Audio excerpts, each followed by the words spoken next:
What are some of the silly things that salespeople do on a daily basis that cost them sales and cost them income? I'm Sylvan Bell. I'm coming to you live from Sacramento, California on a perfect day to talk about sales and a perfect day to talk about some of the things that salespeople do to screw up and cost them sales. And, I get the opportunity to work with salespeople every day, whether I'm training in front of a room, whether I'm riding along with a sales guy or a sales girl. I get to see the good, the bad, the ugly, the crazy, the silly, and the ridiculous. And I have been with salespeople that have gone on sales calls where the buyer, the client says, here's the thing, I still got a few more salespeople that are coming out. I just want to let you know from the very beginning, you're the first of 3 bids. So the sales guy, the sales girl goes through their entire presentation. The buyer's on board.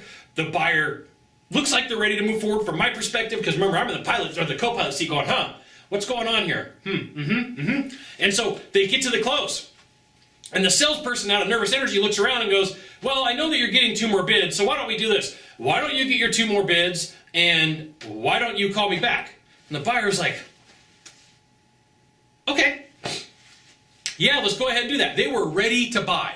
They were ready to pull the trigger. They were ready to make the purchase. They were ready to sign on the dotted line. They were ready to pay cash. They were ready to put it on a credit card. They were ready to finance, whatever way it was going to go. They were ready to move forward, but the buyer looks around and is like, well, I know that you wanted to get other bids, you want to talk to other people, so I'm just going to let you off the hook. Yeah, let's go ahead and get it done. It is one of the most silly things that I've ever seen salespeople do, and almost every time that I see it happen, my job as the co-pilot is to win that sell and help coach that guy through. And I got to pull back and go, whoa, time out, hold on a second, and I got to talk to the buyer, got to talk to the salesperson, got to talk to the buyer, there are times where I can close the deal, and then there are times where the buyer's like, no, your sales guy told me, or the sales guy told me, or the sales girl told me that this is what we're going to do. Absolutely crazy. If you're with a buyer and you have the opportunity to close them and say, let's get this done in whatever way. You could ask a question. Would you like my help with this? You could play Go Fetch a Rock. All I need is a driver's license. There's all sorts of different ways to close the deal. But for you, if you're sitting there and you're like, well, you told me you wanted to get 3 bids, so why don't you do it? That buyer could have been ready to give me your product, give me your good, give me your service, and you totally created self-sabotage.